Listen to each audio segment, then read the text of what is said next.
I'll just give a brief overview of the French, but more specifically the Paris regional office and investment market.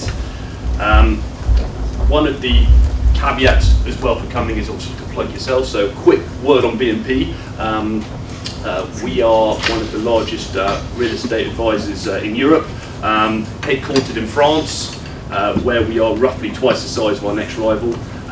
We have a large transactional business, so I'm in the investment transactional business. I look after international clients coming to France. We also have a large property development arm. We construct roughly 300,000 square meters a year. Half of that in France, the other half in Europe. For instance, we constructed the Google headquarters opposite King's Cross. As I say, I sit the transactional side, so we have a very big office, leasing side, and also the investment transactional side. So, as I said, this is more focused on Paris. I know we're going to speak about the rest of France and where we think you should be investing or where we think markets are working well. But just a few things, firstly, on the French economy.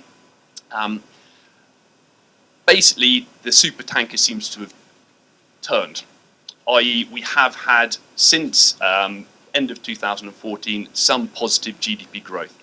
It's not huge. It is going to get slightly affected by the Brexit, and we're already seeing that, but we're talking about roughly 1.5% in France, and often that figure is actually higher in the Paris region. A few things on Paris, which some of them you know, some of them you might not. 30% of French GDP is in Paris. When Napoleon carried on what he was doing, the idea was to really put all the power in Paris, and that now is a very important fact. All roads lead there, all the main transport links lead there. 70% of the investment market is in the Paris region. It's also, as you see on the third one, the largest investment market in Europe, and goes between the 4th and the 6th largest investment market in the world. So it's a huge dominant city with one of the largest office stock in the world of over 53 million square meters. I put this map up here, something you've probably seen, the Grand Paris transport map. This is really the French equivalent of Crossrail, but in a slightly longer term scenario. This is going to take at least 30 years to build. And the idea really was to stop people going into the centre of Paris and out again. There's going to be big transport links linking all the suburbs. Most of the impacts will probably be to the resi markets in the suburbs, but there's a few established office areas that will really improve. Places like Saint-Ouen, Clichy, you're already seeing the extension of this line 14 line to the north. Saint-Denis, La Défense, Boulogne, a number of established office markets where this will really have a very strong positive impact. And for instance, we were selling a building in Saint-Ouen, just to the north of Paris. You stand on top of that building, you see the arrival of the line 14 being built, and that area is already changing massively as we speak. So it'll start now, and it's starting, and it'll carry on for another 20 years plus. Some stats on the office market. You've seen a good increase in take-up over the last couple of years. Roughly, and we've got it on the next slide, almost 25%, and that's office take-up. And it's really following some job creation in France. Unemployment is an issue in France, and it still is now, but you're beginning to see some job creation, and that's having positive impacts on the office take-up. As you see, 26%, and our office teams, they've pretty much done their year already. So a lot of this is recovery from the crisis. There's not a huge amount of net absorption. Often it's tenants moving from an old building to a new one, but there are some pockets of the markets where we are seeing very interesting stats, especially the TMT sector around the Opera area, where we are seeing new tenants coming into these markets. And as such, you're beginning to see availability slow down. What's interesting, and we've got it later on the vacancy slides, is the very small proportion of new stock. When you go to Paris compared to London, you don't see the quality of offices that you do in Paris. 40% of office stock is over 25 years old.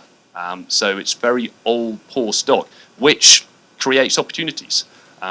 If you're in the development or building brand new space in very good locations, this could be a good timing in the market.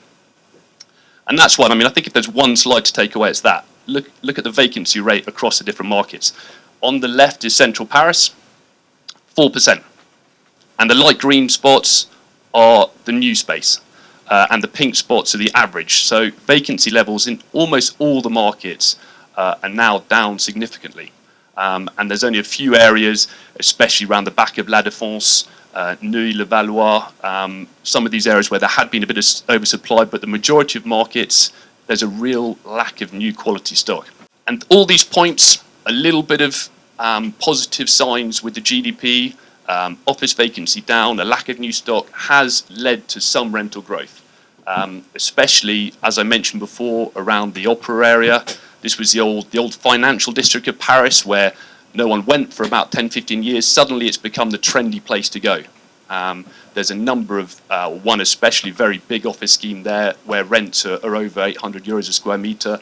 And a lot of the Facebooks, these other big TMT companies are going there.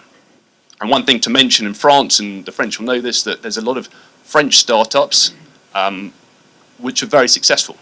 The likes of Criteo, the likes of BlaBlaCar, the likes of a company called Le Bon Coin. So the French will all know that. eBay doesn't work in France. Le Bon Coin has taken it over. And these companies are all the sort of companies that have been taking stock up in central Paris. They want to come back and they want to be based in Paris. As you see, though, it's not the same story across the markets. You've had a difficult time in La Défense, but you're seeing the market recovering. Other Paris regional office markets, they've got further to go. We think Paris looks like it's filling up, then potentially La Défense. The other markets, it's going to take longer. That's just a slide on where incentives are. So as you see, very different in different markets. La Défense almost 30%. It's a market that was massively hit by the crisis, but it's a market where you've seen take up increase very impressively. So some markets bottoming out, some where you've got sort of a lack of stock and you're seeing improvements. So briefly on the investment market, as mentioned before, Paris is always around between the fourth and the sixth biggest investment volume, capital city, largest investment market in the world. So it's an important fact, and I think we're going to talk later. International investors have traditionally, and I think will still, come to London first, and they'll have, their headquarters often here. Then they'll look at Europe, and when they look at Europe, Paris, as well as the German cities, is top of the list. And we'll probably talk more about the Brexit effect. I think that's put it even sort of higher up on that ranking. Investment volumes last year at 31.9 billion was the record. This year we're expecting that to slow a bit, but that's not really through a lack of money. That's through a lack of stock, a lack of big cross-border portfolios that we saw last year, a lack of willing sellers, a lack of investors basically wanting to hold on to stock because there's nowhere else to put their money. Briefly, as you see, big improvement in La Défense, and where areas where you've seen less investment volumes, it's more being due to this lack of stock than actual willingness to transact. Where's the money come from? France, the French investors are very strong in their own market, and that's not something new. That's been the same since I've been there. I've been in France for 13 years now, and the French investors have always been between 50 and 70% of the market. I'd say that's even more the case now, especially for some of the SCPI funds, the insurance companies that have had such large inflows. They are, the most aggressive money on the market, and often they'll be beating the likes of Middle Eastern and Asians. Middle Easterns have been in France for forever. Obviously, Qatari investors, ADIA, there's a huge amount of Middle Eastern money. There's more new money looking and coming in. Obviously, there's a question of the oil price. Asian money is newer. You saw NPS really as the sort of first investor coming into France about 7 or 8 years ago, and now you're seeing a real weight of Asian money. And after the summer, after the Brexit, myself and my teams found it hard to go to work because we had so many Asians looking at the market, and especially South Koreans. The North American is more the value add story.